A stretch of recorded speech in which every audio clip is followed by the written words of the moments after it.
اعوذ باللہ من الشیطان اللعین الرجیم بسم اللہ الرحمن الرحیم رب اشرح لی صدری ویسر لی امری واحلل عقدۃ من لسانی یفقہوا قولی ان اللہ وملائکتہ یصلون علی النبی یا ایہا الذین آمنوا صلوا علیہ وسلموا تسلیما۔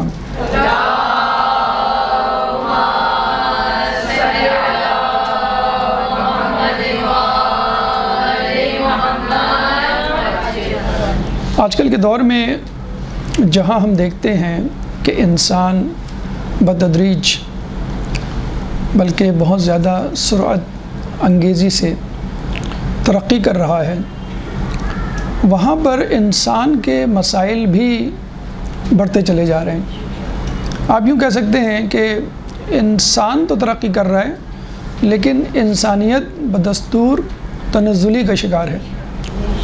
انسان نے جسم کو آسانی آرام فراہم کرنے کے لیے ایجادات تو منظر عام پر لانے کی کامیاب کوشش کر لی، لیکن روح کی طمانینت کے لیے، ذہنی سکون کے لیے، آسودگی کے لیے روح کی کوئی خاص کام نہیں کیا۔ اور اس کی وجہ یہ ہے کہ انسان نے شعوری یا لاشعوری طور پہ اپنے ذہن میں یہ بٹھا لیا ہے، من حیث المجموعی تمام لوگوں کی بات نہیں، کہ اگر ترقی کرنی ہے تو ہم کو مادی حوالے سے ہی پیش رفت کرنی ہوگی، اور یہی اصل ترقی ہے۔ جہاں تک بات ہے روح کی، نفس کی، تو یہ کوئی حقیقت ہی نہیں کہ جس کی طرف توجہ دی جائے۔ حالانکہ ایک ایسا طبقہ اب مغرب میں بھی پیدا ہو گیا ہے جو روح کو، ذہنی سکون کو بہت اہمیت دینے لگا ہے، اور موٹیویشنل اسپیکرز کے نام پر، اسپریچول ہیلرز کے نام پر بہت سے لوگ میدان میں آ چکے ہیں۔ اور یہ بات 1400 سال سے خود اسلام کر رہا ہے کہ انسان کے جسم کے ساتھ، بلکہ اس سے زیادہ اس کی روح اور اس کا ذہنی سکون جو ہے وہ زیادہ اہمیت کا حامل ہے۔ بہرحال کراچی میں رہنے والے بالخصوص، پاکستان میں رہنے والے بالعموم، اور پوری دنیا میں رہنے والے افراد اگر آپ دیکھیں تو ایک بے سکونی کسی کیفیت سے گزر رہے ہیں۔ صرف یہ نہیں ہے کہ آپ سمجھ رہے ہیں کہ پاکستان میں حالات ٹھیک نہیں ہیں، ہمارے شہر کے حالات ابتر ہیں، کینیڈا، امریکہ، یورپ، گلف کنٹریز، جہاں سے بھی خبریں آپ کو موصول ہوں، ویسے تو لوگ فقط سطحی باتیں کرتے ہیں، لیکن جب ہم ان کے ساتھ بیٹھیں اور جب وہ دل کھول کے اپنا مجدہ سنائیں، دل کے پھپولے نکالیں، تو پتہ چلتا ہے کہ وہاں کتنے عجیب و غریب مسائل اور پرابلمس ہیں جن کا ہم تصور نہیں کر سکتے۔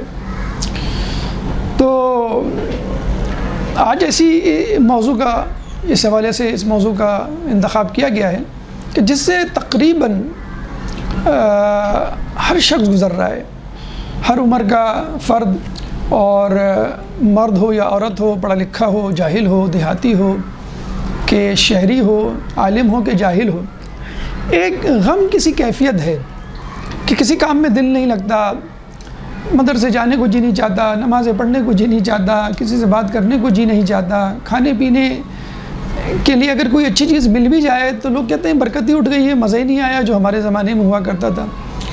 تو پہلے یہ جو انداز فکر ہے، یہ طریقہ ہے، یہ جو روش ہے، یہ بوڑھوں میں پائی جاتی تھی۔ ہم کہتے تھے بھئی ان کا بڑھاپا ہے، اب ان کو دنیا سے کیا غرض، انہوں نے تو اپنی زندگی کے مزے لے لیے، اب تو بس چل چلاؤ ہے، تو اب ان کو اتنی فکر نہیں ہے، جو مل جائے پہن لیتے ہیں، جو رکھ دیا جائے وہ کھا لیتے ہیں۔ لیکن اب یہ روش نوجوانوں میں بھی آ گئی ہے۔ پہلے یہ روش ناکام لوگوں میں تھی، اب یہ کامیاب لوگوں میں بھی آ گئی ہے کہ لوگ عجیب ٹینشن، ایک فرسٹریشن، ایک اسٹریس فل لائف سے جو ہے وہ گزر رہے ہیں، اور ہر شخص ایک بے یقینی کسی کیفیت کا شکار ہے کہ میں کیا کروں، میرا کیا ہوگا۔ فقط ناکام لوگوں کی بات نہیں، فقط بوڑھے لوگوں کی بات نہیں، یہ کامیاب لوگوں کی میں بات کر رہا ہوں، میں نوجوان لوگوں کی بات کر رہا ہوں، اور میں ان خوشحال لوگوں کی بات کر رہا ہوں۔ تو ایک ایشو ایک مسئلہ، اور وہ ہم ہفتے بھر جب سے ہمیں کہا گیا درس کا، یہ سوچتے رہے کہ اس مسئلے کو کس طرح پریزنٹ کیا جائے، اس کو کیا نام دیا جائے. تو ایسا نام دیا گیا جو عموماً لوگوں کو سمجھ میں آ جائے اور فوراً جو ہے وہ اٹریکٹ ہو جائیں. آج کل ویسے تو باقاعدہ ایک موضوع ہے میزان الحکمت میں، دری شہری نے باقاعدہ باندھا ہے، لیکن کسی اور نام سے یہ زیادہ عوام میں پاپولر ہے. جو موضوع میزان الحکمت میں احادیث کی روشنی میں باندھا ہے وہ ہے رنج و غم. لیکن جب اس کے ہم متبادل یا اس کا سبسٹیٹیوٹ ورڈ تلاش کرنے نکلے تو بہت مشکل سے ہمیں ملا، لیکن فیصلہ یہی ہوا کہ اس کا عنوان ڈپریشن رکھا جائے. تھوڑا سا فیشن میں بھی ہے اور لوگ جو ہے وہ آج کل بول بھی دیتے ہیں کہ بھی میں ذرا ڈپریشن کا شکار ہوں. حالانکہ تھوڑا سا فرق ہے ڈپریشن میں یا رنج و غم میں. ڈپریشن ایک ایکسٹریم کنڈیشن ہے کہ جس میں آدمی روز مرہ کے معمولات چھوڑ بیٹھتا ہے، جیسے کہتے ہیں نا ہاتھ پیر چھوڑ بیٹھنا، کہیں نہ آنا جانا، کسی بات پہ ہنسنا نہیں، کوئی ہنسے تو زہر لگتا ہے آدمی کو، کسی کی ترقی نہیں بھاتی، اور بستر سے اٹھنے کو جی نہیں چاہتا کچھ لوگوں کا، تو گھر سے نکلنے کا جی نہیں چاہتا. تو ویسے تو موضوع رنج و غم ہے، اگر آپ چاہیں تو اس کو ڈپریشن اور اس کا علاج، یا رنج و غم اس کا علاج تجویز کر سکتے ہیں. تو رنج و غم کے لیے عربی میں جو لفظ استعمال ہوا ہے وہ حزن، لا خوف علیہم ولا ہم یحزنون. اللہ تعالیٰ نے تو بہت پہلے فیصلہ کر دیا کہ مومنوں کے لیے، دوستوں کے لیے، جو اللہ کے دوست ہیں ان کے لیے کوئی خوف اور حزن نہیں ہے. ٹھیک ہے. ایک لفظ ہم، اکثر ہم کہتے بھی ہیں اس کا تو ہم و غم، بس اس کی پڑھائی ہے، اس کا تو ہم و غم، اس کی جاب ہے، اس کا تو ہم و غم، کرکٹ ہے مثلا. تو ہم غم کا متبادل لفظ ہے. رنج، اداسی ایک شاعرانہ جو ہے لفظ ہو جاتا ہے، یا موڈ سوئنگز کہہ لیجئے، یا سیڈنس کہہ لیجئے، یا موڈ آف ہے. یہ لفظ تو ہم شاید دن میں کئی مرتبہ بھی استعمال کرتے ہوں گے. اس سے ملتی جلتی ٹرمینالوجیز، اصطلاحات وہ ذرا ذہن میں رکھ لیجئے تاکہ آپ کو پتہ چلے کہ یہ جو ہم الفاظ بولتے ہیں بسا اوقات وہ کنفیوژن پیدا کر دیتے ہیں. ہمارے حوزے میں ایک مضمون ہے منطق، تو لاجک جسے کہتے ہیں، وہ پڑھایا اس لیے جاتا ہے کہ جب آپ کوئی بات سنیں، کہیں، پڑھیں، لکھیں تو بے عین ہی وہی لفظ لکھیں کہ جو مفہوم آپ کنوے کرنا چاہتے ہیں.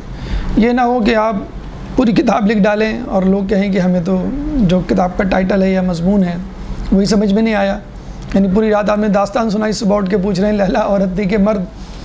تو ایگزیکٹلی وہ ورڈ آپ کو سمجھ میں آ جائے، وہ مضمون، وہ موضوع سمجھ میں آ جائے تو پھر بات کو سمجھنے میں آسانی رہتی ہے. تو رنج و غم جیسے ہم نے بتایا اس کے لفظ ہم، اداسی، موڈ سوئنگز، سیڈنس جیسے الفاظ استعمال ہوتے ہیں. لیکن وہ الفاظ جو عوام الناس میں عام ہیں، اور بعض اوقات ان میں سے کچھ تو بیماریاں ہیں باقاعدہ نفسیاتی، جو مستقل نہیں تو کم از کم عارضی طور پہ ہر کسی کو لاحق ہو ہی جاتی ہیں، ان کا تھوڑا سا تعارف اور ڈیفینیشن فقط ذہن میں رکھ لیجئے، ورنہ موضوع ہمارا رنج و غم یا ڈپریشن ہے. ایک لفظ مایوسی، بلکہ مایوسی پر تو ہم نے ایک درس بھی پچھلے دنوں دیا تھا. مایوسی ڈس اپوائنٹمنٹ جسے کہتے ہیں، خود سے مایوسی، لوگوں سے مایوسی، خدا سے مایوسی. خدا سے مایوسی تو جیسے بتایا گیا کہ شرک کے بعد جو ہے وہ دوسرا بڑا گناہ ہے. تو مایوسی وجہ ہے کس کی؟ رنج و غم کی یا ڈپریشن کی. اس کے بعد خود ڈپریشن، اس کی ایگزیکٹ ڈیفینیشن آپ ذہن میں رکھ لیجئے. کیا ہوتا ہے ڈپریشن؟ ایسا غم جو انسان کو ان معمولات سے دور کر دے جن معمولات میں وہ عموماً خوشی محسوس کرتا ہے. Loss of interest in surroundings and activities which he use to enjoy.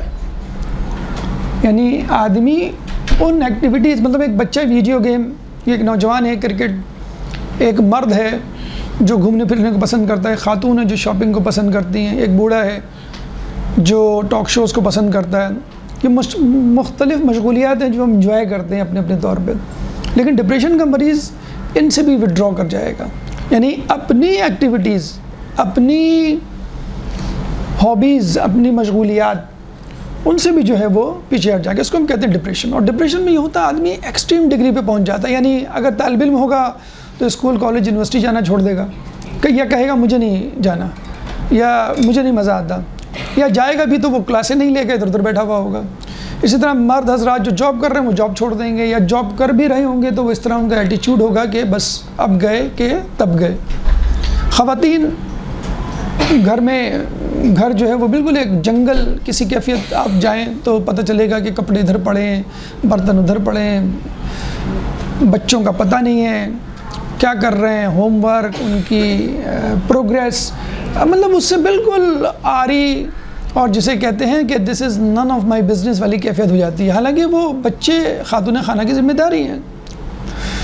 تو جن ایکٹیویٹیز میں آپ حصہ لیتے تھے ان ایکٹیویٹیز سے اپنے آپ کو وڈرا کر لیں گے، اتنا وڈرا کر لیں گے کہ آس پاس کے لوگ کہیں گے بھائی تم کو کیا ہو گیا، یہ جو آپ کی زندگی کو متاثر کرے. یہ ہے ڈپریشن. ورنہ رنج و غم تو تقریباً ہر کسی کو ہے. اس وقت جو ہمارے ملک کی صورتحال ہے، ہمارے شہر کی صورتحال ہے، مسلمانوں کی من حیث المجموعی صورتحال ہے، بتانے سے قاصر ہے. ہم سمجھتے ہیں کینیڈا، امریکہ، یورپ میں رہنے والے بہت پرسکون لائف گزار رہے ہیں، برگر کھا رہے ہیں، جینز پہن رہے ہیں اور سڑکوں پہ گھوم رہے ہیں، کوئی گڑھے نہیں ہیں ان کے یہاں، کوئی لوڈ شیڈنگ نہیں ہے. لیکن جس طرح وہ خون کے آنسو رو رہے ہیں، جس طرح وہ ہم سے بیان کرتے ہیں کہ ہم پاکستان آ جائیں، اگر پاکستان ہم تو کہتے ہیں نہ آئے تو وہ کہتے ہیں جب پاکستان نہیں آئے تو ہم کہاں جائیں. تو بہرحال اپنے اپنے لوگوں کے کرائٹیریاز ہوتے ہیں. تو ہر شخص ایک غم و ہم، اور مومن سیدھی سی بات ہے، بہت خوبصورت مولا چھٹے امام جعفر صادق علیہ السلام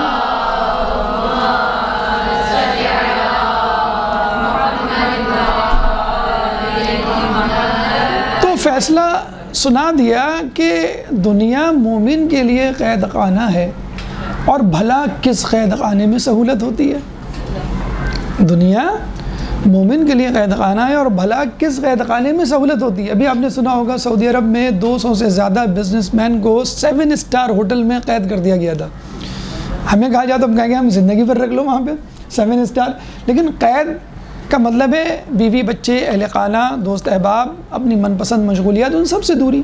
تو آپ 7 اسٹار میں رہیں کہ 10 اسٹار میں رہیں، تو بھلا کس قید خانے میں، یعنی امام بتانا چاہ رہے ہیں کہ اگر کوئی سونے کا بھی قید خانہ ہو جس میں ہر چیز موجود ہو تو بھی وہ قید خانہ ہی کہلائے گی.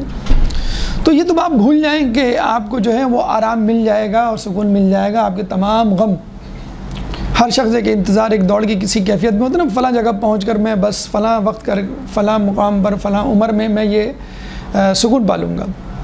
تو یہ ڈپریشن ہو گیا. اس کے بعد ایک ہوتی ہے ٹینشن، جس کو ہم کہتے ہیں پریشانی. ٹینشن کیا ہے؟ نااہلیت مصیبت کے ساتھ، یعنی کوئی ایسی مصیبت آپ پہ آن پڑے جو آپ حل نہ کر سکیں اور کامیاب نہ ہو سکے اس میں. مثلا میتھمیٹکس آپ کو نہیں آتا، بہت کمزور ہیں آپ، اور آپ کا پیپر ہے کل، اور کوئی یا پیپر سامنے آ گیا ہے، آپ اس کو حل ہی نہیں کر سکتے. تو یہ ایک ایسی چیز ہے کہ آپ میں اہلیت ہی نہیں ہے اور سامنے پیپر موجود ہے. اچھا بعض اوقات یہ ہوتا ہے پیپر تو آپ کر سکتے ہیں لیکن 3 گھنٹے میں نہیں، 4 گھنٹے میں، کیونکہ پیپر بہت لمبا ہے، بہت طویل ہے. اس کو ہم کہیں گے اسٹریس. یا خاتون خانہ کی مثال دی جائے، شوہر کہتے ہیں کل میرے گھر والے آ رہے ہیں، 10 آدمیوں کا کھانا تیار کرنا ہے. تو آپ کر تو سکتے ہیں تیار، لیکن اتنی جلدی، ایمرجنسی جسے کہتے ہیں، تو وہ ایک مسئلے والی کیفیت ہے. یعنی نااہلیت مصیبت کے ساتھ ٹینشن کہلاتی ہے، اور ایک ہوتا ہے اسٹریس. اہلیت مصیبت کے ساتھ، یعنی آپ میں کیپیسٹی ہے، جیسے آپ نے کہا نا کھانا بنانے کی 10 آدمیوں کی، لیکن تھوڑا سا ٹائم چاہیے، 2 دن شاپنگ، بہت ساری چیزیں گھر میں نہیں ہیں مثلا، یا امتحان میں تھوڑا سا گیپ زیادہ مل جائے آپ کو، تو آپ کہیں گے 3 دن کا گیپ مل جائے تو انشاءاللہ میں کور کر لوں گا. تو اس کو ہم کہتے ہیں اسٹریس. 5ویں چیز ہوتی ہے فوبیا، خوف. کہ انسان کہتا ہے میں باہر نکلوں گا تو مارا جاؤں گا، میں باہر نکلوں گا تو فلاں مل جائیں گے، مدرسے جاؤں گا فلاں خاتون فلاں صاحب مجھ سے کچھ پوچھ لیں گے، یا فلاں محفل میں جاؤں گا تو فلاں صاحب میری ایک سیکریٹ، میرا ایک گناہ یا میری ایسی بات جو ویک پوائنٹ جو ان کو پتہ چل گیا ہے وہ مجھ سے پوچھیں گے، تمام لوگوں کے سامنے ذلیل کریں گے۔ ایک بچہ ہے مثلاً ایگزام میں فیل ہو گیا، پتہ چل گیا کسی کو، اور اس نے لیک آؤٹ کر دیا، اس کو کسی کی برتھ ڈے کسی محفل میں جانا جہاں پہ وہ لوگ موجود ہیں جو جانتے ہیں وہ فیل ہو گیا ہے، تو اب وہ کٹ جائے گا، خوف کے مارے اپنے آپ کو وڈرا کر لے گا۔ تو یہ فوبیا، ایکسٹریم ڈگری کا فوبیا، آپ کو جانا ہے مثلاً، خیر یہ تو مثال پتہ نہیں صحیح ہے کہ نہیں، بکرا منڈی جانا ہے آپ کو خوف ہے کہ آپ لٹ جائیں گے، یہ تو حقیقت ہے، مثال نہیں ہے، لوگ کہہ رہے ہیں آج کل۔ تو ابھی جو خوف کی فضا ہے جس اسپیشلی کراچی، پاکستان اور اس جیسے جو ممالک ہیں جہاں پہ کرائم ریٹ بہت زیادہ ہے، تو خوف کی سی کیفیت ہے کہ ہم جائیں گے تو حادثہ ہو جائے گا، ہم جائیں گے تو بے عزتی ہو جائے گی، ہم جائیں گے تو ناکام ہو جائیں گے ہمارا، یہ فوبیا۔ اور ایکسٹریم ڈگری کا فوبیا بھی ہوتا ہے کہ آدمی 4 لوگوں میں بیٹھنے سے ڈر رہا ہوتا ہے کہ میں جاؤں گا اور مجھ سے یہ سوال پوچھا جائے گا اور میں جواب نہیں دے سکوں گا، مثلا کوئی بھی ایسی بات جو وہ پسند نہیں کرتا کہ اس کے بارے میں گفتگو کی جائے۔ تو چھٹی چیز ہوتی ہے فرسٹریشن، شکست خوردگی، اہلیت ناکامی کے ساتھ، یعنی آپ نے بہت اچھا پیپر دیا اور آپ کو فیل کر دیا گیا۔ آج کل ایسے کیسز بھی سامنے آ رہے ہیں کہ ڈیزرو کرتا تھا وہ 80% اور اس کی 60% آ رہی ہے مثلاً، یا وہ فیل ہو گیا ہے۔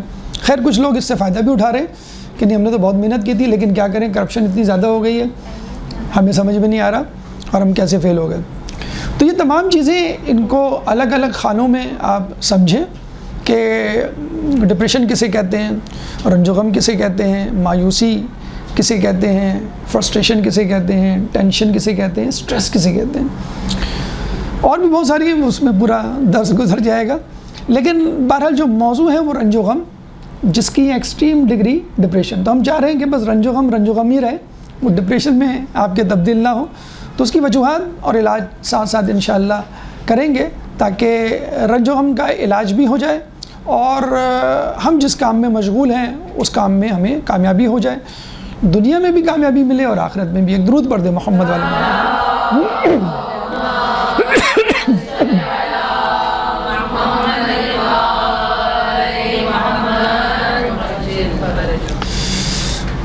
اچھا، پہلے ہم اثرات، ایفیکٹس یا علامات کہہ لیجیے آپ کو دیکھ لیتے ہیں کہ رنج و غم کے اثرات کیا ہیں۔ یہ گفتگو کا پہلا مرحلہ مفاہیم کے عنوان سے ختم ہوا۔ دوسرا مرحلہ اثرات، یعنی رنج و غم یا روگ کہہ لیجیے انسان کو کس طرح جو ہے وہ موت کی طرف لے کے چلے جاتے ہیں اگر آپ نے بر وقت علاج نہیں کیا۔ تو رنج و غم انسان کو 2 طریقے سے افیکٹ کرتا ہے، 2 طریقے سے اس پہ اثر انداز ہوتا ہے، روحانی حوالے سے اور جسمانی حوالے سے۔ روحانی حوالے سے تو باقاعدہ حدیث موجود ہے کہ رنج و غم مرض النفس ہیں، رنج و غم نفس کے امراض ہیں۔ نفس یعنی روح، سول ہمارے جسم کے اندر جو موجود ہے، زندگی کی علامت ہے، اگر الگ ہو جائے تو وہ روح بن جاتی ہے، الگ ہو جائے تو انسان مر جاتا ہے۔ تو رنج و غم کیا ہے؟ نفس کا مرض ہے، مرض النفس ہے۔ ایک جگہ کہا گیا رنج و غم قلب کے لیے ویسی ہی بیماری ہے جیسے امراض جسمانی۔ مختلف قسم کی بیماریاں، شوگر ہے، بلڈ پریشر ہے، السر ہے، گھٹنوں کا جوڑوں کا درد ہے وغیرہ وغیرہ، جو حقیقت ہے آپ تسلیم کرتے ہیں، تشخیص کرتے ہیں ڈاکٹرز اور علاج و معالجہ کرتے ہیں لوگ۔ تو اسی طرح رنج و غم بھی ایک بیماری ہے، اس کو سیریسلی لیں، اس کی تشخیص کریں، وجوہات تلاش کریں اور پھر اس کا علاج کریں۔ یہ نہیں کہ بس مغموم ہوں میں یا اداس ہوں میں، ہوگی کوئی وجہ نہیں، معلوم کریں کہ میری اداسی کی وجہ کیا ہے۔ اور یہ تو انشاءاللہ کبھی اس پہ مزید بحث ہوگی۔ اگر آپ عرفانی درجات یا خدا سے قرب کے مراحل طے کرنا چاہتے ہیں جلدی جلدی، تو دل میں آنے والی کیفیت جو 2 ہی قسم کی ہیں، خوشی یا غم، ان کو چیک کیجئے کہ آج میں خوش ہوں تو کیوں خوش ہوں؟ اچھا کھانا کھایا اس لیے خوش ہوں، اچھا لباس پہنا ہے اس لیے خوش ہوں، یا آج میری نماز شب افضل وقت پہ ہوئی اس لیے میں خوش ہوں، یا میں نے فلاں کی مدد کر دی، فلاں نے دعائیں دی مجھے، میں اس لیے خوش ہوں۔ یہ چیک اینڈ بیلنس اگر آپ نے رکھ لیا نا تو علماء ضمانت دیتے ہیں کہ ایسا شخص بہت جلدی آگے جائے گا، اور اس میں بہت زیادہ ایفرٹ کی بھی ضرورت نہیں ہے۔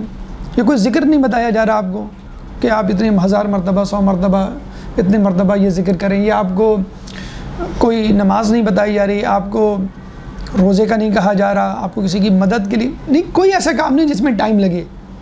آپ یہ کام بس میں بیٹھے ہوئے، گھر میں بیٹھے ہوئے، چائے پیتے ہوئے، کھانا کھاتے ہوئے، فقط یہ اپنے آپ سے پوچھیں کہ میں کیوں خوش ہوں، آج کیا مسئلہ کیا ہے، میں خوش کیوں ہوں اور میں غمگین کیوں ہوں۔ عموماً لوگ ہوا میں اڑا دیتے ہیں، تم اس لیے خوش ہو کہ آج تم نے پیزا کھایا ہے، تم اس لیے خوش ہو کہ آج تمہیں جو ہے تحفہ ملا ہے، لیکن آپ بغیر کچھ کیے آپ خوش ہوتے ہیں، بغیر کچھ کیے آپ غمگین ہوتے ہیں۔ یہ بھی ایک باقاعدہ موضوع ہے جو ہے قابل ستائش غم کے حوالے سے، انشاءاللہ اگر موقع ملا تو ہم اگلے درس میں اس کو اپنا عنوان بنائیں گے، قابل ستائش غم، اپریشیٹڈ سیڈنس کو، جس کو کہا گیا ریکمینڈڈ کہ ہونی چاہیے آپ کو یہ غمگینی کی کیفیت، اداسی کی کیفیت، اور اس کا بڑا اجر ہے یہ جو غمگینی ہوتی ہے، وہ انشاءاللہ الگ موضوع ہے، اس پہ گفتگو ہوگی۔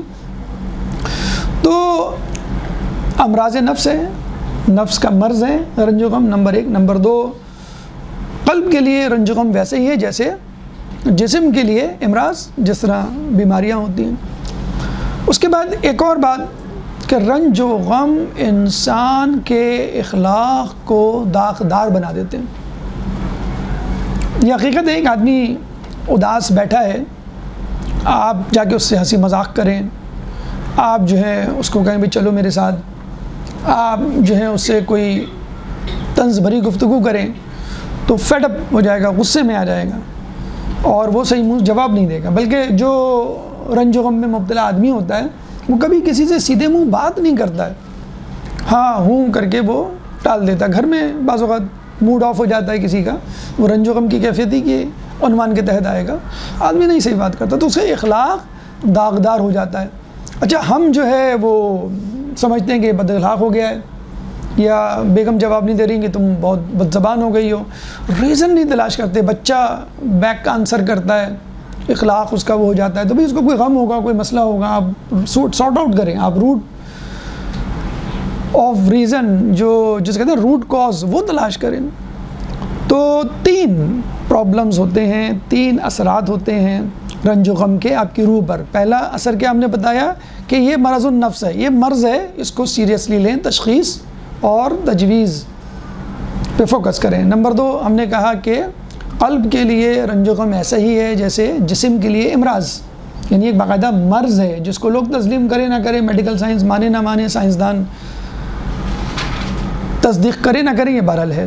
اور تیسری چیز یہ ہے کہ رنج و غم انسان کے اخلاق کو داغدار بنا دیتی ہے۔ اگر کوئی ایک دم سے بد اخلاق بن جائے، ایک دم سے بدتمیزی کرنے لگے، خصوصاً ایسا شخص کسی رنج و غم میں مبتلا ہے اور وہ قابل رحم ہے، اب اس کو آپ ویسا ہی جواب نہ دیں جیسے وہ جواب دے رہا ہے، پوچھیں اس سے خیریت تو ہے۔ بڑا خوبصورت اس میں تو واقعہ آپ نے 10 مرتبہ سنا ہوگا، برسبیل بالکل آن دا اسپاٹ ہے، کہ جب وہ شامی امام حسن مجتبیٰ صلی اللہ علیہ وسلم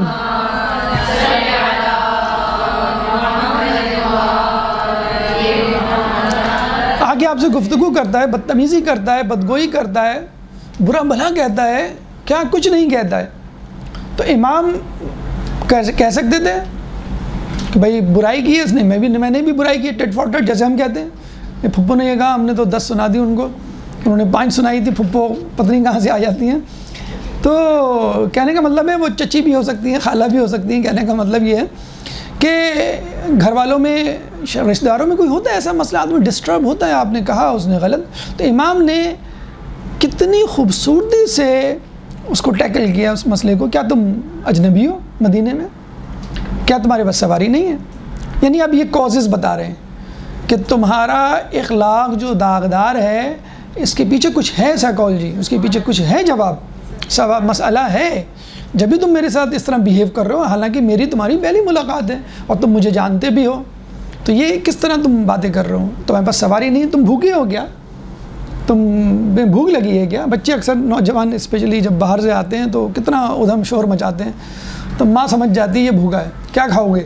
اور فوراً اس کا آدھا غصہ اتر جاتا ہے، امی فرینچ فرائز بنا دیں، تو ماں جو ہے فوراً، تو سب سے پہلے امام نے کہا تم بھوکی ہو، تم سواری نہیں ہے، تمہارے پاس کوئی رہنے کا ٹھکانہ نہیں ہے، چلو آؤ میں تمہیں جو ہوں وہ اپنے گھر مہمان ٹھہراتا ہوں۔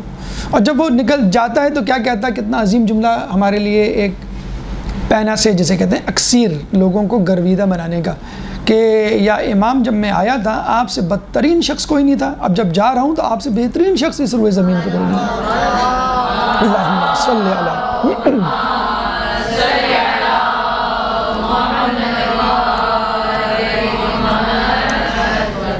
بخدا یہ علماء اعلام کا فیصلہ ہے، تجزیہ ہے، مورخین کا بھی، کہ آپ ہمارے امام کے نام سے امام ہٹا دیں اور یہ نہ بتائیں کہ یہ شیعوں کے امام ہیں، 11ویں امام ہیں، مثلا یہ چھٹے امام ہیں، یہ تیسرے امام ہیں، کچھ نہ بتائیں، اور ان کی ہسٹری، ان کی سیرت لوگوں کے سامنے رکھ دیں۔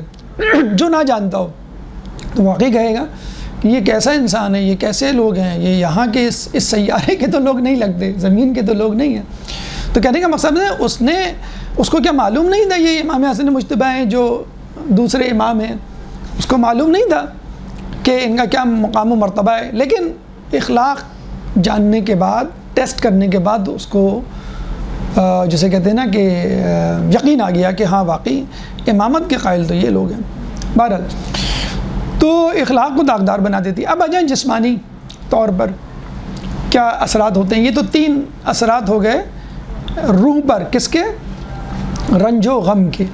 اب آ جائیں آپ کے جسم پہ کیا اثرات ہیں۔ دیکھیں ایک فطری بات ہے، ایک گھر میں 2 فرد رہتے ہیں، اگر ایک غمگین ہے تو دوسرا بھی غمگین ہوگا، شاید اس درجے کا نہ ہو لیکن وہ تھوڑا سا تھم جائے گا، تھوڑا سا کول ڈاؤن ہو جائے گا، تھوڑا سا اس کے پاس بیٹھے گا، تسلی تشفی دے گا، پوچھے گا، ٹھیک ہے۔ اچھا ایک آدمی جو ہے وہ بہت خوش ہے، مثلا رپورٹ کارڈ ہاتھ میں لہراتے ہوئے بچہ داخل ہوتا ہے، تو آپ دیکھیے گا پورا گھر خوش ہو جاتا ہے کیونکہ وہ شخص خوش ہے۔ تو اسی طرح ہمارا جسم ہماری روح کے ساتھ ہے، اگر روح کے ساتھ کوئی معاملہ ہوگا، مسئلہ ہوگا، کوئی ایشو ہوگا، ڈیفینیٹلی روح تو متاثر ہوگی لیکن ساتھ ساتھ جسم بھی متاثر ہوگا۔ اسی طرح جسم کے متاثر ہونے سے، جسم کی بیماریوں سے روح بھی بیمار ہوتی ہے۔ تو اللہ تعالیٰ نے ان دونوں کو رکھا ہے، تو روح کو جسم کا خیال رکھنا ہے، جسم کو روح کا خیال رکھنا ہے۔ تو جسم کو بھی آرام دینا ہے تاکہ روح اچھا کام کر سکے، اور روح کو بھی اچھا رکھنا ہے تاکہ جسم بھی فٹ رہے۔ تو ٹھیک ہے، روحانی مرض تو ہے رنج و غم، اور روح پر اثر انداز ہوتا ہے، جسم پہ کیسے اثر انداز ہوتا ہے؟ مثلا پہلے کہا گیا ایک حدیث میں کہ رنج و غم انسان کے بدن کو مریض بنا دیتا ہے، بدن کو۔ پہلے تو روح کی بات ہوئی تھی کہ روح تو چل ٹھیک ہے، یہ تو ہے ہی روح کا مسئلہ، لیکن غم جب طویل ہو جاتا ہے تو جسم مریض ہو جاتا ہے۔ ایک آدھ گھنٹے کے لیے، ایک آدھ دن کے لیے شاید رنج و غم آپ کے جسم کو افیکٹ نہ کرے، لیکن رنج و غم جب طویل ہو جاتا ہے تو جسم مریض ہو جاتا ہے، نمبر 1۔ نمبر 2، آپ نے دیکھا ہوگا بعض اوقات ہمارے ایک لفظ استعمال ہوتا ہے کہ بھائی ان کو تو ان کی بیٹی کے غم نے گھلا دیا، اندر سے دیمک کی طرح چاٹ رہا ہے ان کو، ان کا روگ، جیسے مسائل ہوتے ہیں بہت سارے۔ تو حدیث میں ہے کہ رنج و غم انسان کے جسم کو پگھلا دیتا ہے۔ دیکھیں جسم کی بات ہو رہی ہے، جسم پہ بھی افیکٹ کرتا ہے، آپ کی روزمرہ ایکٹیویٹیز پہ بھی افیکٹ کرے گا جب جسم پہ افیکٹ کرے گا۔ تو دوسری حدیث میں کیا ہے کہ رنج و غم انسان کے جسم کو پگھلا دیتا ہے۔ تیسری جسے کہتے ہیں کہ حدیث، اور وہ اس سے بھی زیادہ شدید، کہ رنج و غم 2 بڑھاپوں میں سے ایک بڑھاپا ہے۔ یعنی ایک بڑھاپا تو وہ ہے جس میں بال سفید ہو جاتے ہیں، کمر جھک جاتی ہے، چہرے پہ جھریاں آ جاتی ہیں، گھٹنوں میں درد ہو جاتا ہے، آنکھوں سے صحیح نظر نہیں آتا، آدمی آہستہ آہستہ چلتا ہے، ہاتھ پیروں میں ارتعاش، لڑکھڑاہٹ قدموں میں آ جاتی ہے، اور ایک رنج و غم کا بڑھاپا ہوتا ہے جس میں نہ صرف آدمی جسمانی طور پہ بلکہ روحانی طور پہ بھی بوڑھا اپنے آپ کو محسوس کرتا ہے. جیسے کہتے ہیں تم بڑے بور ہو گئے ہو، تم جوان ہو لیکن پھر بھی جو ہے تم ایکٹیویٹیز میں کزنز کے ساتھ نہیں جاتے ہو. تم کو رنج و غم ہوتا ہے جو انسان کو 10 سال آگے 20 سال آگے لے جاتا ہے. اور اس کی مثالیں تو اہل بیت کے خاندان میں آپ کو بہت ملیں گی، کیونکہ سب سے زیادہ مظلوم وہی لوگ تھے. کبھی کسی کو جوان اولاد کا غم ہے، کبھی کسی کے شوہر کا غم ہے، کبھی کسی کے زندان میں جانے کا مسئلہ ہے. اہل بیت نے تو غموں میں زندگی گزاری. جب بھی ہم دیکھتے ہیں کہ چوتھے امام زین العابدین علیہ السلام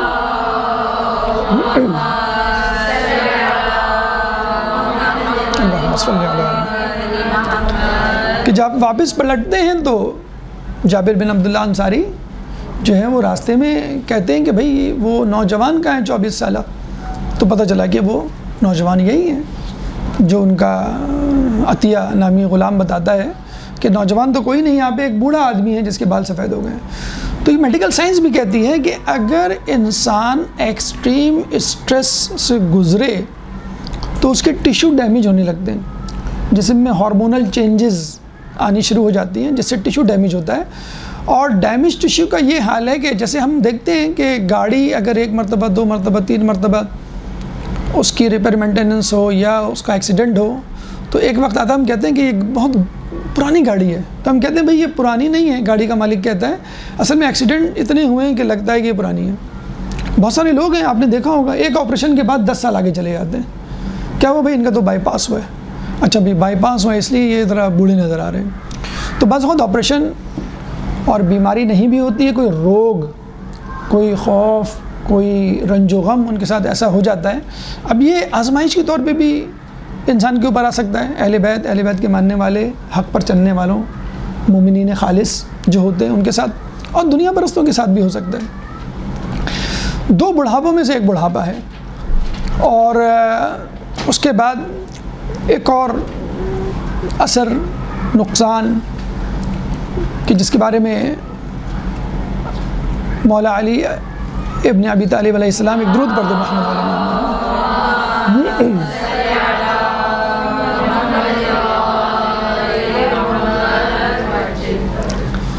فرماتے ہیں کہ ماضی کے رنج و غم کو اپنے اوپر اتنا سوار نہ کرو کہ مستقبل میں آنے والی چیز سے استفادہ نہ کر سکو. مثلا ایک طالب علم کا پیپر بڑا خراب ہوتا ہے، موڈ آف اس کا، 1 دن 2 دن 3 دن پیپر ایک اور.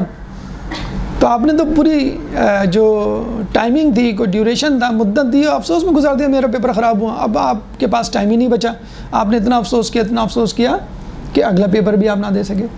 اسی طرح بزنس اپارچونیٹیز ہوتی ہیں یا کچھ دعوتوں میں کچھ ایسی بدمزگی ہو جاتی ہے کہ آدمی کا موڈ آف ہو جاتا ہے کہ فلاں نے مجھے یہ کہہ دیا دعوت کے شروع میں، اور وہ پوری دعوت آپ کا موڈ آف رہتا ہے. جو بیچارے آرگنائزر ہوتے ہیں یا صاحب خانہ ہوتے ہیں تو پھر اس کی وجہ سے جو آئندہ آنے والے یعنی جو کمنگ گیسٹ ہوتے ہیں ان کو آپ صحیح سے ریسیو نہیں کر پاتے. تو بعض اوقات کچھ رشتہ دار ایسی بات کر دیتے ہیں جس کی وجہ سے آپ دوسرے اچھے نیک پرخلوص رشتہ داروں کی طرف اخلاق سے نہیں مل پاتے. تو تم کو جو رنج ملا ہے اس میں اتنی زیادہ توجہ نہ دو کہ تم آنے والے موقع سے فائدہ نہ اٹھا سکو. تو جو ہو چکا وہ ہو چکا، اب آپ آگے کی طرف دیکھیے. تو یہ 3 یا 4 اثرات جو آپ کے جسم پر وارد ہوتے ہیں. 3 اثرات ہم نے روح کے حوالے سے بتائے اور باقی 4 اثرات جسم کے حوالے سے. اب آئیے رنج و غم کی وجوہات اور ساتھ ساتھ ان کا علاج، تاکہ وجوہات کو جاننے کے بعد ہم فوری طور پہ کمر بستہ ہوں اس کو دور کرنے کے لیے. ایک درود پڑھ دیں محمد والے محمد.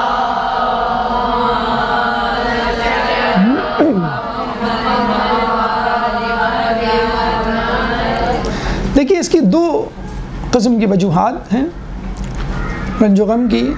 ایک خارجی پہلو ہے اور دوسرا داخلی پہلو ہے. ایک انسان باہر کی دنیا کو دیکھ کر رنج و غم میں مبتلا ہوتا ہے، کسی کو دیکھ کر مبتلا ہوتا ہے رنج و غم میں. اور ایک خود اس کے اندر ایک خواہش، کوئی نقص پیدا ہو جاتا ہے اس کی روح میں، اس کی شخصیت میں، جو اس کو نقصان پہنچاتا ہے۔ تو خارجی پہلو کو ہم دیکھ لیں۔ خارجی پہلو میں جو پہلی وجہ ہے وہ ہے رغبت دنیا۔ حدیث میں ہے کہ جو دنیا کی طرف مائل ہوتا ہے خدا اسے رنج و غم میں مبتلا کر دیتا ہے۔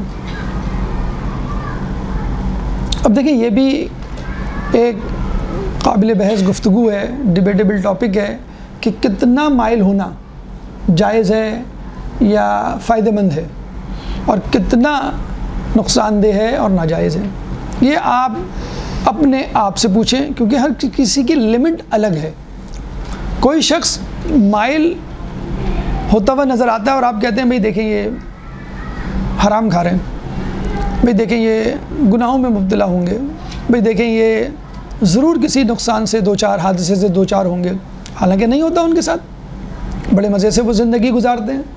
امریکہ یورپ میں رہنے والے بہت سارے ایسے خاندان ہیں جن کو ہم کہتے ہیں بھئی آپ کا وہیں رہنا واجب ہے، آپ کا وہاں رہنا واجب ہے، آئے نہیں آپ وہیں پہ رہیں، کیونکہ وہ سفیر اسلام، سفیر حسینی بنے ہوئے ہیں۔ انہوں نے اپنے خاندانوں کی تربیت ایسی کی ہوئی ہے، خود اپنے طور پر وہ مشعل راہ ہیں۔ اگر وہ وہاں سے آ جائیں گے تو دوسرے لوگ جو ہے وہ ہمت نہیں پکڑیں گے، جو کسی مجبوری کی وجہ سے مثلا وہاں پہ ہیں یا کسی بھی حوالے سے۔ تو مائل ہونا یہ آپ اور میں ڈیسائیڈ نہیں کر سکتے۔ علی بن یقطین بھی بادشاہ کے دربار میں وزیر تھے، لیکن وہ تو مائل نہیں ہوئے۔ اچھا یہ حالانکہ امام کے مشورے سے تھے، خود سے نہیں تھے، حالانکہ انہوں نے کئی مرتبہ کہا، امام نے کہا نہیں تمہارا وہاں رہنا ضروری ہے۔ ابراہیم جمال جو اونٹوں کا بزنس کیا کرتے تھے، اونٹ رینٹ پہ دیا کرتے، جیسے آج کل رینٹ کار کا بزنس ہے، اس زمانے میں اونٹوں کا بزنس ہوتا تھا، ان کو تو مشورہ نہیں دیا امام نے کہ تم جا کے بادشاہ کی ملازمت کرو۔ تو ہر ایک کا ٹیمپرامنٹ، ہر ایک کا لیول اور ہر ایک کا ایمان مختلف ہے، تو آپ اپنے ایمان کا لیبل کسی پہ نہ لگائیں کہ بھئی میں تو گھبراتا ہوں ایسے جگہ جا کے، یا میں تو گھبراتا ہوں ایسی جاب کر کے یا ایسا کام کر کے، لیکن دوسرے لوگ کہتے ہیں بھئی ہمیں تو کوئی ایسا مسئلہ نہیں ہے ہمارے لیے۔ تو خارجی وجوہات میں پہلی وجہ کیا ہے؟ رغبت دنیا، کہ جس کے بارے میں ہے کہ انسان جو دنیا کی طرف مائل ہوتا ہے وہ رنج و غم کا شکار ہو جاتا ہے۔ اچھا اس کے ساتھ ساتھ عجیب و غریب نتائج کا جسے کہتے ہیں کہ وارننگ دی ہے۔ اب وہ جسے کہتے ہیں نا کہ آپ اپنے طور پہ چیک کریں، اگر میں ان نتائج کی طرف جا رہا ہوں تو مجھے وڈرا کر لینا چاہیے۔ احادیث میں آیا ہے کہ جو شخص دنیا کی طرف مائل ہوتا ہے اللہ تعالیٰ اس کو 3 مصیبتوں میں مبتلا کر دیتا ہے۔ نمبر 1، ایسی غربت کہ جس کے بعد کوئی تونگری نہیں، خوشحالی نہیں، ایسی غربت کہ جس کے بعد کوئی خوشحالی نہیں۔ آدمی کہتا ہے نا کہ بھائی بس 4 دن ہیں انشاءاللہ پھر اچھے دن آ جائیں گے۔ نمبر 2، ایسی مشغولیت کہ جس سے وہ جدا نہیں ہو پائے گا، یعنی اتنا مصروف ہو جائے گا دنیا کمانے میں کہ اس کو ہوش ہی نہیں رہے گا، اس کے پاس فرصت ہی نہیں ہوگی، نہ واجبات کی ادائیگی کی، نہ اپنی زندگی، اپنے اہل خانہ، خود اپنے آپ کو ٹائم دینے کی فرصت نہیں ہوگی۔ جیسے آج کل پوچھیں آپ ملازم پیشہ لوگوں سے کہ بھئی کیا ٹائمنگز ہیں؟ جانے کا ٹائم 8 بجے ہے لیکن آنے کا کوئی ٹائم نہیں ہے، جب باس یا سیٹ جو ہے وہ ہماری چھٹی کرے تبھی ہم۔ تو ایسی، اور کچھ لوگ ہیں بڑے مزے سے گھر بیٹھے ورک فرام ہوم جسے ہم کہتے ہیں کر رہے ہیں اور لاکھوں روپے کما رہے ہیں، بڑے مزے سے زندگی گزار رہے ہیں، یا ان کی جاب ایسی کمفرٹیبل ہے کہ وہ ہمارے دوست تھے جونیئر، وہ بیچارے یہی کہتے رہے کہ ہمیں کوئی ایسی جاب دلا دیں آپ جو ہم 1 بجے گھر آ جائیں، ہم سائڈ میں کوئی حوزہ پڑھتے رہیں، کوئی دینی تعلیم حاصل کرتے ہیں۔ ہم نے کہا بھئی آج کل کراچی میں اسپیشلی کہاں ایسی جاب ملے گی آپ کو 9 بجے جائیں اور 1 بجے آ جائیں۔ کسی زمانے میں 20-25-30 سال پہلے پاکستان میں کراچی میں سرکاری جابز ایسی ہوتی تھیں، یا گلف کنٹریز میں سرکاری جابز ہوتی ہیں جو آپ 8 بجے جائیں، 9 بجے 1 بجے آ جائیں. اب اللہ تعالیٰ نے ان کو ایسی جاب دے دی ہے کہ وہ گھر بیٹھے جو ہے وہ کما لیتے ہیں. تو کیونکہ وہ دنیا کی طرف مائل نہیں تھے، تو جو دنیا کی طرف مائل ہوتا ہے اور حرص حوث کا شکار ہوتا ہے، تو اللہ تعالیٰ پھر اس کو اس طرح چکر میں ڈالتا ہے کہ وہ جس خوشحالی کے پیچھے بھاگ رہا ہوتا ہے وہ خوشحالی مل ہی نہیں پاتی اس کو، وہ غریب ہی رہتا بیچارہ. اور پھر مشغولیت جو سب سے بڑا عذاب ہے، اگر آپ کو پیسے مل بھی گئے، اگر آپ کو جائیداد مل بھی گئی، گاڑی مل بھی گئی، موبائل، اچھا کھانا، لذیذ کھانا، دیدہ زیب لباس مل بھی گئے، لیکن آپ کو فرصت ہی نہیں ہے ان نعمتوں کو انجوائے کرنے کی، تو پھر کیا فائدہ ہے ایسی نعمتوں کا؟ آپ گھر والوں کے ساتھ چند گھنٹے نہیں گزار سکتے ہفتے میں، گھر والوں کے ساتھ کہیں گھومنے نہیں جا سکتے، بچوں کے ساتھ نہیں کھیل سکتے، تو اتنی ساری نعمتیں یا خوشحالی آپ نے کمائی ہے. اب آپ دیکھ لیجئے بینکوں کا ریکارڈ اگر آپ دیکھیں، جو قرض لینے والے ہیں وہ کون ہیں؟ غریب ہیں کہ امیر ہیں؟ امیر ہیں. تو جو مقروض ہے وہ امیر ہے، جو مقروض نہیں ہے وہ غریب ہے. حالانکہ توضیح المسائل میں اگر آپ غریب کی ڈیفینیشن دیکھیں تو کیا ہے کہ جس کے اخراجات اس کی آمدنی سے زیادہ ہوں. تو بس اگر آپ 10 لاکھ بھی کما رہے ہیں لیکن پورا نہیں ہو رہا، آپ کو قرض لینا پڑ رہا ہے بینک سے یا کسی سے بھی، تو آپ غریب ہیں، تو فقر و فاقہ کے شکار ہوں گے، جس کے بعد خوشحالی نہیں. بظاہر نظر آئیں گے آپ خوشحال ہیں لیکن حقیقت میں نہیں. ایسی مشغولیت جس سے جدائی ممکن نہیں، اور ایسا رنج و غم جو کبھی ختم نہیں ہوگا. تو دنیا کی طرف دوڑنے والے، وہ دوڑنے والے نہیں جو آہستہ چل رہے ہیں یا اپنے آپ کو کنٹرول کر سکتے ہیں، وہ لوگ جو الہاکم التکاثر حتی زرتم المقابر کی تفسیر ہے، وہ لوگ فقر و فاقہ، مشغولیت اور رنج و غم. اچھا، یہ آپ نے بھی دیکھا ہوگا، غور کیا ہوگا، بلکہ آپ نے شاید اپنی انٹر کی یا میٹرک کی کتاب میں ایک سبق یا مضمون پڑھا ہوگا، کتبہ. ہم نے اپنے زمانے میں پڑھا تھا، وہ پتہ نہیں ابھی تک ہے کہ نہیں، اگر ہے تو بڑی اچھی بات ہے، بہت اچھا سبق ہے اس میں کہ ایک نہیں کتبہ. تو وہ سوچتا ہے کہ میں اپنا گھر بناؤں، تو وہ کہتا ہے کہ میں کیسے بناؤں، پیسے جمع کروں. اب وہ تھوڑے پیسے جمع ہوتے ہیں. آپ کو معلوم ہے گھر بنانا کتنا مشکل کام ہے، بلکہ ہم کہتے ہیں گھر بسانا مشکل کام ہے، بنانا پھر بھی آسان ہے. اصل کمال جو ہے بسانے میں ہے. بہرحال، یا اللہ مجھے اتنا تو معتبر کر دے، میں جس مکان میں رہتا ہوں اس کو گھر کر دے. تو مکان تو مل جاتا ہے، گھر نہیں ملتا. بہرحال، تو اب وہ کہتا ہے کہ کوئی ایسی چیز ہو، یہ تو بہت ٹائم لگے گا، فوراً تو ہوگا نہیں، یہ نہ ہو کہ میں بھول جاؤں، یہ نہ ہو کہ میں مصروف ہو جاؤں، یہ نہ ہو کہ میں بددل ہو جاؤں. تو کوئی ایسی چیز ہو میرے سامنے جس کو دیکھ کے میں موٹیویٹ ہوں. تو اس نے کہا میں تختی خرید لیتا ہوں. وہ تو چند سکوں کی، چند روپوں کی آئے گی، تختی خرید لیتا ہوں گھر میں لگانے کے لیے والی. اس کو میں سامنے رکھوں گا اور روزانہ دیکھوں گا تو مجھے موٹیویشن ہوگی، انگیزہ جسے کہتے ہیں نا. اور پھر میں اور کماؤں گا اور بچت کروں گا. شادی ہوتی ہے اس کی، شادی پہ خرچہ ہو جاتا ہے. بچے ہوتے ہیں، بچے کی پیدائش، بچے کی اسکولنگ، پھر بچے بڑے ہوتے ہیں کہ چلو بچوں کی شادیاں کر دیں، پھر بچوں کے بچے، اسکولنگ، مطلب وہ بچہ بیچارہ وہ بوڑھا ہو جاتا ہے، اور بوڑھا ہو کے وہ مر جاتا ہے. تو اس کے بچے جب اس کا سامان دیکھ رہے ہوتے ہیں تو اس کے صندوق سے یہ تختی نکلتی ہے. تو کہنے کہاں لگائیں، یہ تو ہمارا گھر ہی نہیں ہے. یعنی گھر خریدا تھوڑی تھا، انہوں نے کرائے پہ ہی تھے. تو وہ تختی لے جا کے اس کی قبر پہ لگا دیتے ہیں.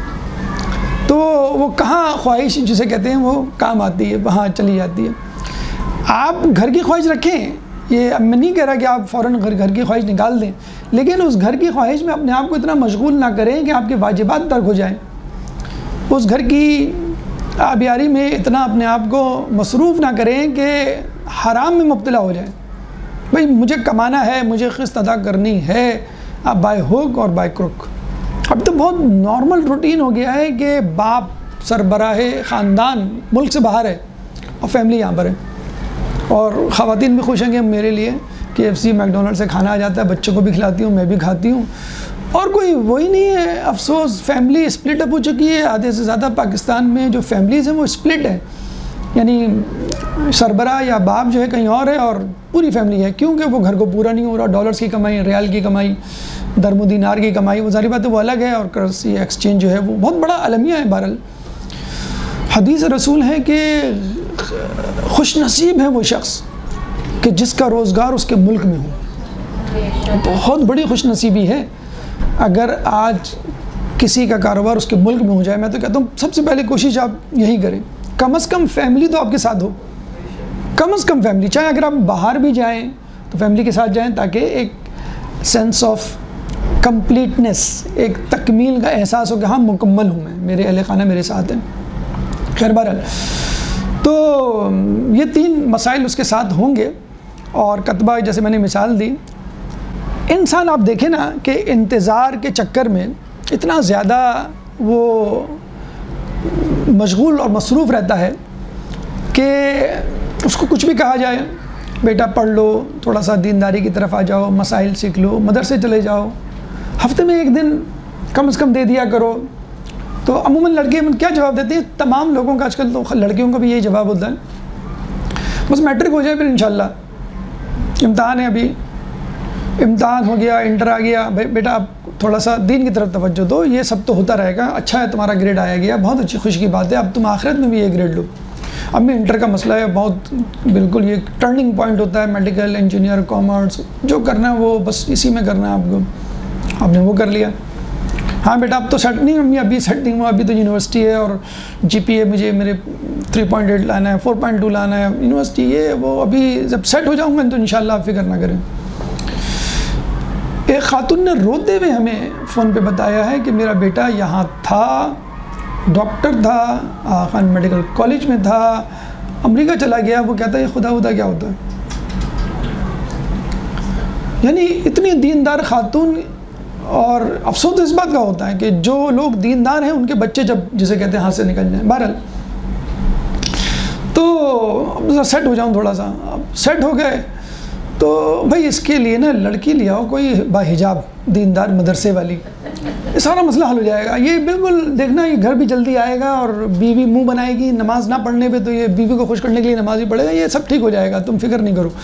بیوی بھی دیندار لے آتے ہیں, وہ سیٹ ہی نہیں ہو کے دے رہا, بچے ہو جاتے ہیں, پھر بچوں کے مر جاتا ہے, پھر وہ اس کو قبر میں اتار دیں, پھر اس کا چہرہ خانہ کعبہ کی طرف, قبلے کی طرف کر دو, تو نیچے جو گردن اس کی موڑتا ہے وہ اوپر والے سے پوچھتا ہے ابھی سیٹ ہے, کہنا ہاں اب سیٹ ہے. تو یہ ہے وہ سیٹنگ. تو اس سیٹنگ سے بچنے کے لیے جو آپ عمر بھر سیٹ ہو جاؤں, یہ جو پہاڑا آپ پڑھ رہے ہیں, خدا نہ اس سے نکلیے. شیطان کا پہلا حربہ کیا ہوتا ہے کہ آپ کو گناہوں میں ملوث کرے.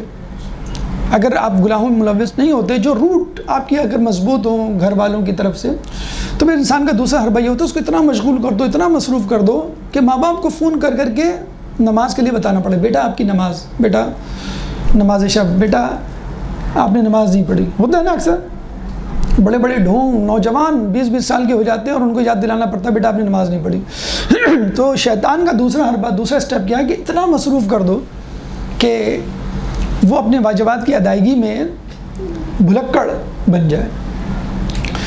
تو یہ ایک مسئلہ ہوتا ہے. دنیا کی رغبت, آپ اپنے اندر دنیا کی رغبت نہ پیدا کریں اتنی. جب ہی ہم کہتے ہیں, لوگ کہتے ہیں نا کہ پورا نہیں ہوتا, تو وہ علماء بڑی اچھی بات بتاتے ہیں کہ بھئی آپ اپنے رزق میں کثرت کی دعا نہیں, برکت کی دعا کریں.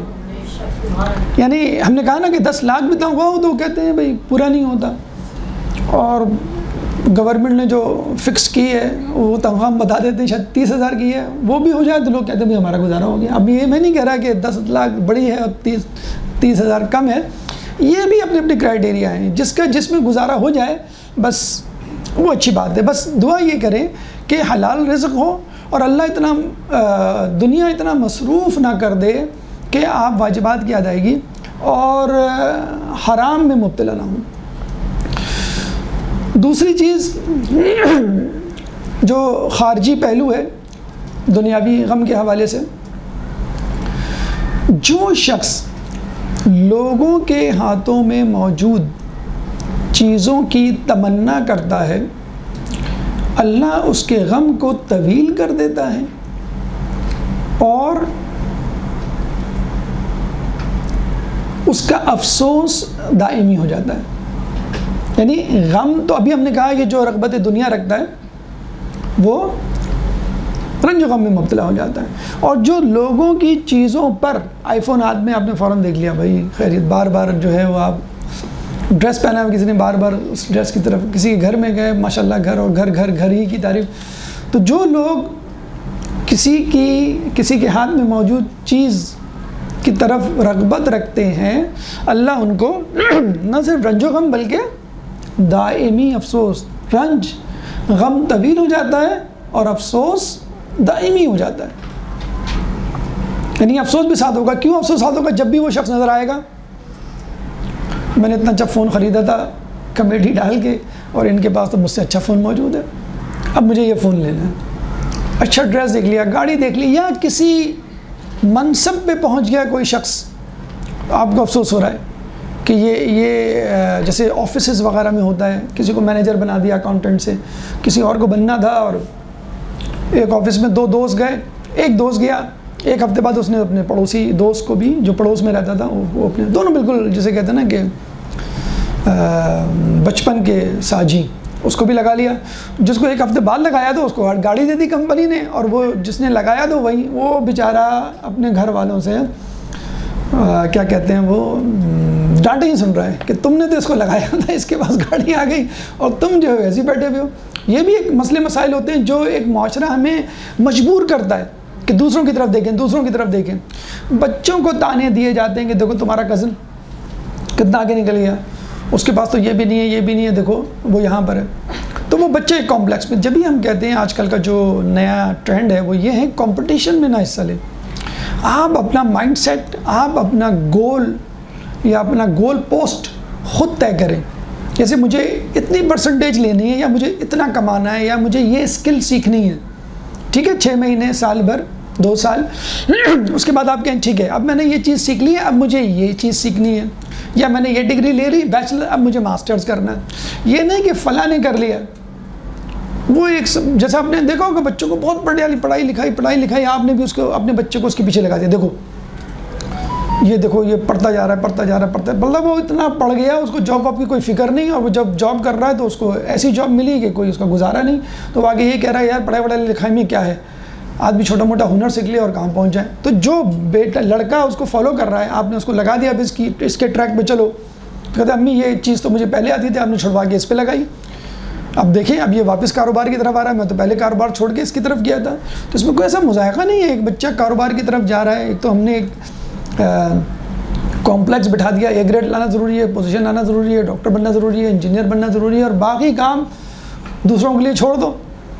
کہتے ہیں خدا سے نصیب کی دعا مانگو. میں نے بڑے بڑے عقل مندوں کو نصیب والوں کے در پہ دیکھا ہے.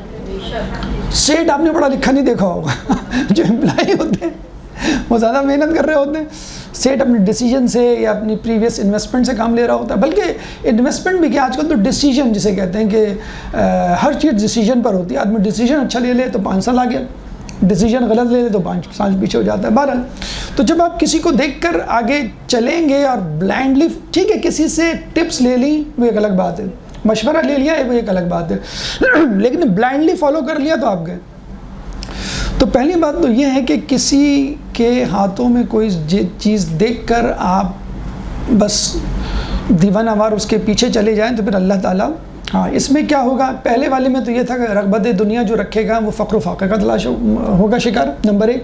نمبر 2 مشغولیت مصروفیت جس کو سر کھجانے کی فرصت نہیں ہوگی. نمبر 3 رنج و غم. اگر کوئی شخص دوسرے شخص کی چیزوں پہ نظر رکھے گا تو اللہ اس کو افسوس، رنج و غم اور دائمی افسوس بنا دے گا. اور نتیجہ کیا نکلے گا، ایک اور حدیث میں ہے کہ جو شخص کسی دوسرے آدمی کی چیزوں پہ نظر رکھتا ہے اللہ تعالیٰ اس کو رنج و غم میں مبتلا کر دیتا ہے، اور دوسری چیز جو مبتلا کر دیتا ہے رنج و غم کے ساتھ، ایک درود پڑھ دے محمد والے محمد پہ.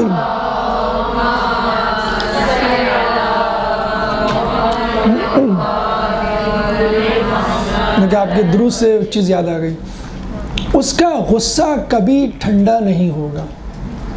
کیوں کہ جب وہ دوسروں میں نظر رکھے گا تو جب بھی وہ شخص نظر آئے گا اس کو غصہ آئے گا، اس کو تاؤ آئے گا کہ دیکھو یہ کہاں پہنچ گیا اور میں جو ہوں وہیں کا وہیں کھڑا ہوں، میں تو اس سے زیادہ قابل ہوں، میں اس سے زیادہ پڑھا لکھا ہوں، میں اس سے زیادہ انٹیلیجنٹ ہوں۔ اگر آپ اپنا مائنڈ سیٹ بناتے ہیں، اپنا گول سیٹ کرتے ہیں، تو پھر آپ بادشاہوں سے بھی بے نیاز ہو جائیں گے۔ ایک غریب ہے، وہ اپنی غربت میں خوش ہے، آپ اس کو ڈسٹرب نہ کریں اگر وہ خوش ہے۔ وہ ایک بڑا اچھا جملہ کہتے ہیں بڑے بوڑھے کہ ہم دوسروں کے محل کو دیکھ کر اپنی جھوپڑی کو آگ کیوں لگائیں؟ یعنی آپ کسی کا اچھا گھر دیکھ کے آ گئے، اب آپ کہیں دیکھیں ہم کہاں رہ رہے ہیں۔ اب اس گھر میں اگر آپ خود یا کوئی جھگی والا مضافات میں رہنے والا آپ کے گھر آئے تو وہ کہیں گے دیکھیں آپ، وہ اپنے گھر جا کے کہیں کس گھر میں رہ رہے ہیں۔ وہ تو ایک کے بعد ایک آپ کو دنیا والا مل جائے گا۔ تو دوسروں کی چیزوں کو دیکھ کے اپنے آپ کو، اگر آپ کسی کے پاس اچھا موبائل دیکھ لیا تو آپ اپنے موبائل کو پھینک رہے ہیں اور توڑ رہے ہیں، اور کیا فضول موبائل ہے۔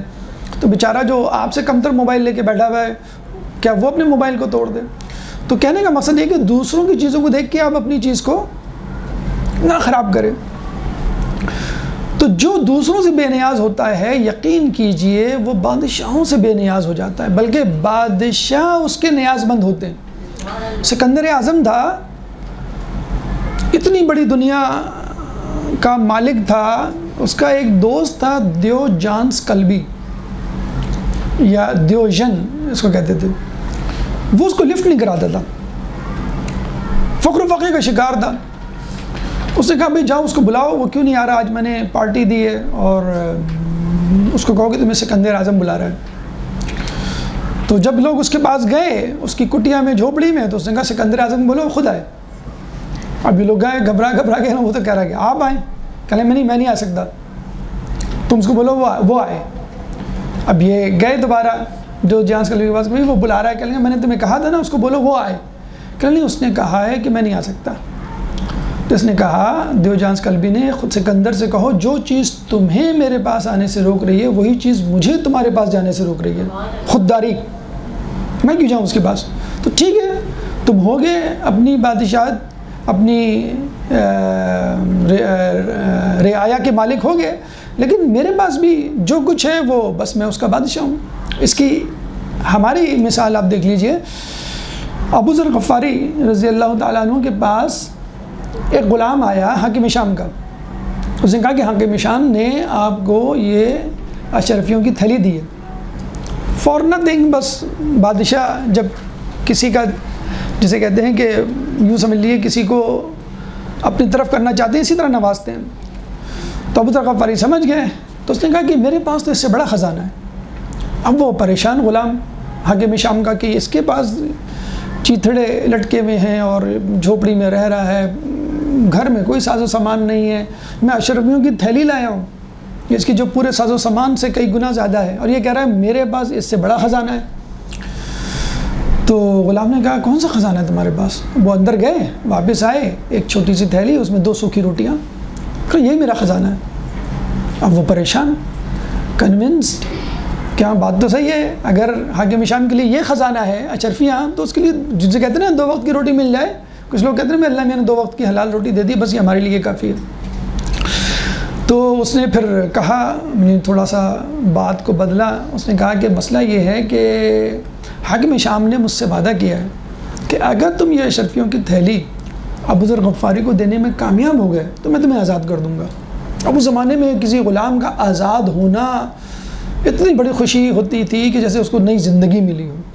اسے بڑی لجاجت سے ہاتھ جوڑتے ہوئے ابو ذر غفاری کو کہا کہ آپ یہ لے لیجئے خدا را، اگر آپ یہ لے لیں گے تو میں حاکم شام کی غلامی سے آزاد ہو جاؤں گا۔ تو ابو ذر غفاری نے کہا کہ تم تو آزاد ہو جاؤ گے، میں اس کا غلام بن جاؤں گا۔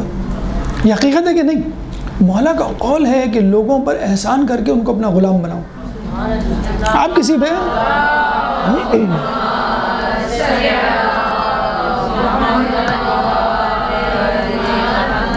پہ احسان کر دیں، پھر آپ دیکھیے وہ چھوٹا سا احسان یا جس طرح کبھی وہ جسے کہتے ہیں کہ مفاد یا فائدہ چاہتے ہو، پھر آپ دیکھیں وہ آپ کے پیچھے کیسے آئے گا۔ ایک اور جگہ آیا ہے کہ رزق کو اللہ نے سخاوت میں چھپا رکھا ہے، لوگ اس کو محنت میں تلاش کرتے ہیں۔ ویسے بائی دا وے برا نہیں منائیے گا، پاکستانیوں میں، ہم لوگوں میں، میں بھی شامل ہوں، کنجوسی بہت ہے، بخل بہت ہے، پتہ نہیں کیوں آپ دوسرے ممالک میں جائیں تو وہاں پہ غریب بھی ہوگا نا تو وہ کچھ نہ کچھ دینے کے لیے آپ کو تیار ہوگا. یہاں پتہ نہیں کیوں ایک جو امیر ہوتا ہے, جو پیسے والا ہوتا ہے, وہ بھی جیب سے نکالتے ہوئے سوچ رہا ہوتا ہے. ایران, عراق, حتیٰ کہ عرب کنٹریز میں بھی ہم گئے, اس میں دیکھا ہے ہم نے کہ غریب بھی ہوگا تو وہ کچھ نکالنے کے لیے تیار ہوگا. یہاں کے لوگوں میں شاید ہمارے پاس غربت شاید اسی لیے مسلط ہے کہ ہم کسی کو کچھ دینے کے لیے تیار نہیں ہوتے. پانی جب تک کھڑا ہوتا ہے اس وقت تک اس میں بیماری, تعفن اور مکھی, مچھر, اماجگا اس کو بنا لیتے ہیں, بیماری پھیلنے کا اندیشہ ہوتا ہے. اور جاری پانی تو مشہور ہے توضیح المسائل میں, پاک پانیوں میں جسے کہتے ہیں کہ شمار ہوتا ہے. تو پیسے کو اگر آپ دیں گے, سخاوت کریں گے, ضروری نہیں کہ سب کچھ دے دیں آپ, لیکن کچھ نہ کچھ تو آپ دیکھیے گا اللہ تعالیٰ آپ کو دے گا. تو ابو ذر غفاری نے کیا کہا, میں اگر اسے لے لوں گا تو میں اس کا غلام بن جاؤں گا. تو بھائی آپ کے پاس جو کچھ ہے اگر آپ اس پہ نازاں ہیں, یہ نہیں کہ ایک ہوتا نا کہ فیس سیونگ, ایک ڈپریشن, ایک کیا کہتے ہیں اس کو, شرمندگی کے مارے آدمی اپنی غربت کا اظہار کر رہا ہوتا ہے. اس پہ شرمندگی کے ایک لڑکا تھا آئی بی یونیورسٹی میں, اسکوٹر پہ جاتا تھا, ٹیچر سے اسکوٹر تھی, وہ باہر کھڑی کرتا تھا کہ نہیں میرے دوستوں کے پاس گاڑیاں ہیں, میں آ جاؤں. وہ تو اس کا ایک اور دوست آیا, کہنے لگا یہ گاڑی تمہیں, یہ بائک تمہیں کس نے دی؟ کہنے میرے باپ نے دی. کہنے حرام کمائی کی دی ہے؟ کہنے نہیں نہیں, میرے باپ تو بہت زیادہ اس پہ سختی سے کاربند ہیں. کہنے لگے تم پھر شرما کیوں رہے ہو؟ اگر تمہارے پاس اللہ نے حلال روزی سے ایک بائک دی ہے, صرف اس وجہ سے تم اس کو دور کر دو اپنے آپ سے کہ میرے دوستوں کے پاس گاڑی ہے. آج اسی لڑکے کے پاس ہونڈا سیوک گاڑی ہے. جب اس نے عمل کیا اس بات پر کہ ہاں میرے باپ کی حلال کمائی کی اگر کوئی چیز ہے تو میں, لوگ اپنے گھروں میں اپنے دوستوں کو بلانے سے شرماتے ہیں نا کہ ہمارے گھر کی چھت ٹپک دی ہے, یا ہمارے گھر میں کوئی ڈرائنگ پراپر نہیں ہے, ہم لوگوں کو بلائیں گے, پارٹی کریں گے. تو پارٹی تو ہو ہی نہیں سکتے, یہ ہمارا گھر ہے, یہ ہم ہے, اور یہ کیسی پارٹی ہو رہی ہے. تو کہنے کا مقصد یہ ہے کہ آپ اللہ کی دی ہوئی چیزوں کو جب لات ماریں گے, خدا نہ خواستہ پھر اللہ تعالیٰ باقی لَإِن شَكَرْتُمْ لَأَزِيدَنَّكُمْ, تم شکر کر دو گے تو میں اور دوں گا. وَلَئِن كَفَرْتُمْ إِنَّ عَذَابِي لَشَدِيدٌ, یہ نہیں کہا کہ اگر تم کفر کرو گے تو نہیں دوں گا, نہیں, اگر کفر کرو گے تو عذاب دوں گا. ہونا تو یہی چاہیے تھا, اگر شکر کرو گے تو اور دوں گا, نہیں کرو گے تو نہیں دوں گا, نہیں عذاب دوں گا الٹا. تو اگر آپ شکر کریں گے, خوش ہوں گے جو اللہ نے دیا ہے, نازاں ہوں گے تو اللہ آپ کو. تو ابو ذر غفاری اتنا مقام و مرتبہ کہ جب وہ جلا وطن ہوئے تو مولا ان کو ڈراپ سی آف کرنے جا رہے ہیں. اگر حاکم وقت نے کہہ دیا تھا کوئی سی آف کرنے نہ جائے, یعنی پتہ نہ چلے کہ یہ غلط جلا وطن کیے گئے ہیں, لیکن مولا تمام اصول و ضوابط توڑتے ان کو ڈراپ آف کرنے جا رہے ہیں. اور آسمان نے ابو ذر سے بہتر کوئی صادق انسان نہیں دیکھا, سچ بولنے والا نہیں دیکھا. اتنا بڑا بہرحال ان کا مرتبہ ہے. تو کیا اپنی چیز, دوسروں کے محل کو دیکھ کے ہم اپنی جھوپڑی کو کیوں آگ لگائیں؟ تو یہ ہے انسان کہ اگر آپ لوگوں کے پاس موجود چیزوں سے یہ تو باقاعدہ حدیث بھی ہے, انسان کی عزت لوگوں سے بے نیازی میں اور اس کا شرف نماز شب میں. آپ یہ دو کام کر لیں, لوگوں سے بے نیاز ہو جائے. بے نیاز کا مطلب ہے کہ ٹھیک ہے آپ کے پاس ہے تو نو پرابلم, میرے پاس بھی ہے, نہیں بھی ہے تو کوئی بات نہیں, میں بہت خوش ہوں, کوئی ایسی ٹینشن اور پریشانی والی بات نہیں ہے. بلکہ ایک حدیث چلیں برسبیل تذکرہ اس میں بھی آ گئی کہ ایک شخص آیا, اس نے رسول سے بڑا عجیب سوال کیا کہ مجھے کوئی ایسا طریقہ بتائیں کہ میں دنیا والوں کی نظروں میں بھی معتبر ہو جاؤں, معزز ہو جاؤں, اور اللہ کی نظروں میں بھی معزز اور معتبر ہو جاؤں. حالانکہ یہ بہت کم ہوتا ہے, شاید لوگ کہیں کہ ایسا نہیں ہو سکتا, اگر لوگوں میں مقبول ہیں تو اللہ میں مقبول نہیں ہوں گے, اور اللہ کے پاس مقبول ہیں تو لوگوں میں. لیکن اس نے بڑا ٹیکنیکل سوال پوچھا, نہیں مجھے دونوں ربنا آتنا فی الدنیا حسنۃ وفی الآخرۃ حسنۃ وقنا عذاب النار, کہ مجھے دنیا میں بھی دے اور آخرت میں بھی. یہ ہمارے یہاں تھوڑا سا مس کانسیپٹ ہے. جو دیندار ہوگا وہ غریب ہوگا, جو دیندار ہوگا وہ اترا ہوا چہرہ لے کے بیٹھا ہوگا, جو دیندار ہوگا وہ زاہد خشک ہوگا, وہ دیندار ہوگا وہ فن اور فرولک اور انٹرٹینمنٹ کی طرف نہیں ہوگا, جو دیندار ہوگا وہ غریب ہوگا. دنیا اور آخرت دونوں مانگے. جب اللہ اتنی بڑی جنت دے سکتا ہے کہ جس میں رکھا جانے والا قدم اس دنیا سے بہتر ہو,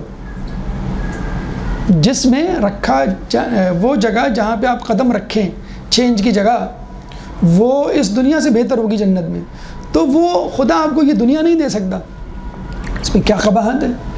اب اپنا ایمان تقوی مضبوط کریں اور اللہ سے کہیں کہ میں اس دولت کو جو تو دے گا میں تیری فرما برداری میں خرچ کروں گا، میں مسجدیں بناؤں گا، میں یتیم چلیں مسجدیں یتیم خانے چھوڑیں، وہ بات کی بات ہے۔ وہ ہمارے ایک دوست ہے، اس نے کہا کہ خدا را مجھے جو ہے وہ کسی طرح 1 کروڑ روپے مل جائے۔ اس کے دوسرے دوست نے کہا کہ اگر 1 کروڑ روپے تمہیں خدا دے گا تو مجھے کتنا دو گے؟ اب وہ سوچ میں پڑ گیا کتنا دوں گا، چھوڑو یار، تمہارا دل ہی نہیں ہے اتنا بڑا کہ تم مجھے دو۔ تو انسان باتیں تو بڑی بڑی کرتا ہے، بس خدا دے گا تو میں یتیم خانے بناؤں گا، میں قائم میں دے دوں گا، میں فلاں جگہ دے دوں گا۔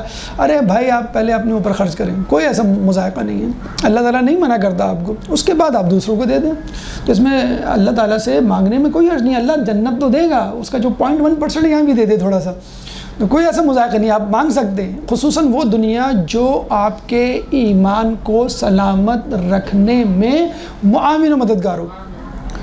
فقر اگر کوئی شخص ہوتا تو میں اسے قتل کر دیتا، مولا کا قول ہے، اتنی خطرناک چیز ہے فقر و فاقہ، اگر کوئی شخص ہوتا تو میں اسے قتل کر دیتا۔ کہتے ہیں کہ پہلے زمانے میں لوگ دولت کی وجہ سے، دولت ہونے کی وجہ سے بگڑ جاتے تھے، آج کے زمانے میں دولت نہ ہونے کی وجہ سے بگڑ جاتے ہیں۔ اس پہ انشاءاللہ درس دینے کا ارادہ ہے کہ کیا دولت کا ہونا غلط ہے یا دنیا داری غلط ہے انشاءاللہ۔ تو یہ آپ کو بے نیاز کر دے گی، کس سے؟ لوگوں سے، اور آپ کا مقام و مرتبہ جسے کہتے ہیں کہ اور بڑھ جائے گا۔ تو ابو ذر غفاری کے پاس جو کچھ تھا وہ اس پہ بہت جسے کہتے ہیں کہ خوش تھے، اور بادشاہ جو ہے جسے کہتے ہیں وہ ان کا نیاز بند تھا۔ بادشاہ چیک کہہ رہا تھا کہ میں کسی طرح ان کو اپنی طرف کر لوں۔ ایک درود پڑھ دے محمد والے محمد۔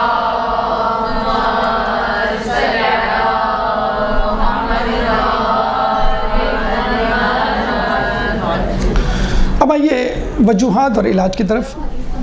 کون سی؟ اچھا ہاں، رسول سے پوچھا اس نے کہ مجھے کوئی ایسی بات بتائیں، کوئی ایسا عمل بتائیں کہ جس سے میں لوگوں کے سامنے بھی معتبر ہو جاؤں اور خدا کے سامنے بھی معتبر ہو جاؤں۔ تو اللہ کے رسول نے کہا کہ تو ان چیزوں سے بے نیاز ہو جا جو لوگوں کے پاس ہیں، اور ان چیزوں کی خواہش کر جو اللہ کے پاس ہے۔ تو ان چیزوں سے بے نیاز ہو جا جو لوگوں کے پاس ہیں، اور ان چیزوں کی رغبت کر جو اللہ کے پاس ہے۔ اچھا، اس میں پھر ایک کنفیوژن آپ کے ذہن میں پیدا ہو سکتا ہے، پھر آپ کہیں گے سر اس کا مطلب ہے سیدھا سیدھا آپ کہنا یہ چاہ رہے ہیں کہ دنیا چھوڑ دیں ہم اور جنت کی جو ہے فکر نہ کریں۔ نہیں، جنت کی فکر بعد میں کریں، پہلے آپ دنیا کی فکر کریں، یہ زیادہ امپورٹنٹ ہے۔ امپورٹنٹ مطلب کہنے کا مقصد یہ ہے اسی دنیا سے ایک درود پڑھ دے محمد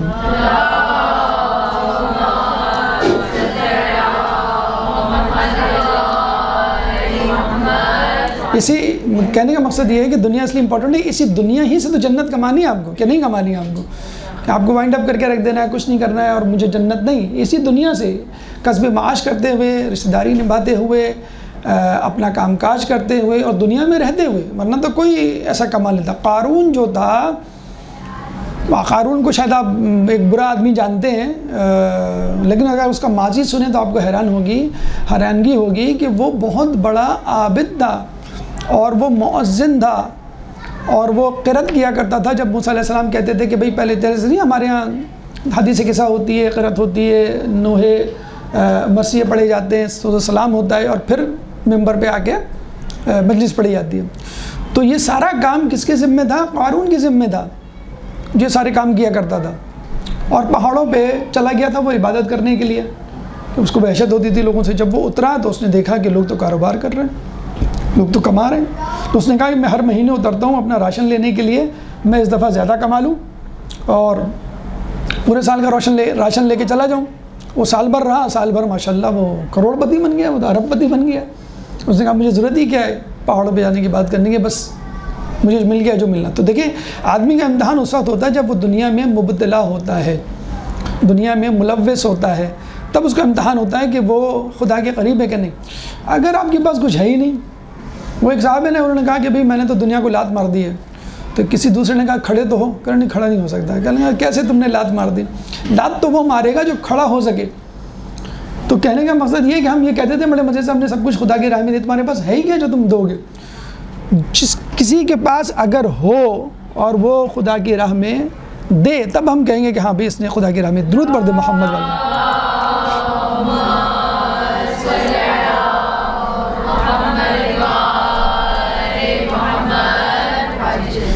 تو بس ٹھیک ہے، میرے خیال میں ٹائم بھی ہو گیا ہے اور وجوہات اور علاج انشاءاللہ ہم اگلی نشست میں آپ کے سامنے پیش کریں گے. اللہ تعالیٰ سے دعا ہے کہ جو کچھ پڑھا سنا اس پہ عمل کرنے کی توفیق عطا فرمائے. جو پریشان حال ہیں ان کی پریشانی کو دور فرما، جو بے روزگار ہیں ان کو رزق حلال عطا فرما، جو زندان میں ان کو رہائی عطا فرما، جو سفر میں ان کو منزل عطا فرما، جو گمشدہ ہیں ان کو پیاروں سے ملا، جو بیمار ہیں ان کو بیمار کربلا کے صدقے میں صحت کاملہ عطا فرما. مسلمان دنیا میں جہاں جہاں ظلم و ستم کا نشانہ بنے ہوئے ان سے ظلم و ستم کو دور فرما. امام کے ظہور میں تعجیل فرما، ہمیں ان کے انصار و اعوان میں شامل فرما. ربنا تقبل منا انک انت السمیع العلیم وتب علینا انک انت التواب الرحیم برحمتک یا ارحم الراحمین.